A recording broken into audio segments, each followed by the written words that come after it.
এক সময়ের কথা, একটি শিয়াল জঙ্গল দিয়ে হেঁটে হেঁটে নদীর ধারে যাচ্ছিল। অন্যদিকে একটি কুমির খুবই ক্ষুধার্ত হয়ে নদীর ধারে শুয়েছিল। যাই, আজ একটু নদীর ধারে দেখি গিয়ে খাবারের জন্য কোনো মাছ পাই কিনা। অনেক দিন হলো মাছ খাই না।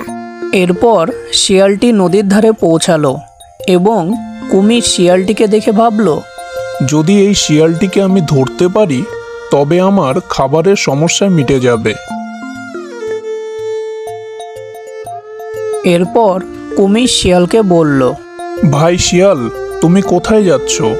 এরপর শিয়াল কুমিরকে বলল, আমি তো পাশের বনে যাচ্ছিলাম খাবার খুঁজতে। কুমির তখন কৌশলে বলল, তুমি যদি একটু নদী পার হয়ে যাও তাহলে ওপারের বনে অনেক সুস্বাদু ফল আছে। চলো, আমি তোমাকে পিঠে করে পৌঁছে দিই। তখন শিয়াল বুঝতে পারল কুমিরের মনে ধূর্ততা কাজ করছে।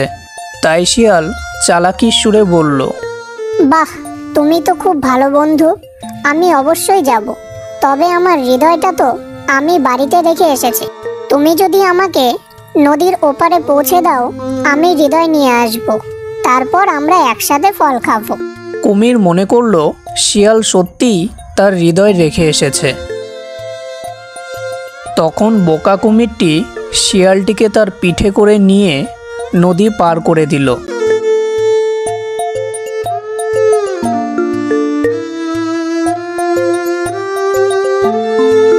নদীর পাড়ে পৌঁছে শিয়াল এক লাফে ডাঙায় পৌঁছে গেল এবং কুমিরকে বলল, ও কুমির ভাই, তুমি তো বড় বোকার রাজা। কেউ কি কখনো হৃদয় শরীরের বাইরে রাখে? হা হা হা। বিদায়, তুমি সাঁতার কাটতে থাকো, আমি চললাম। এইভাবে শিয়াল নিজের বুদ্ধিমত্তা দিয়ে কুমিরের ধোঁকা থেকে নিজেকে রক্ষা করে নেয়। অন্যদিকে বোকা কুমির বোকার মতো সাঁতরাতে থাকে।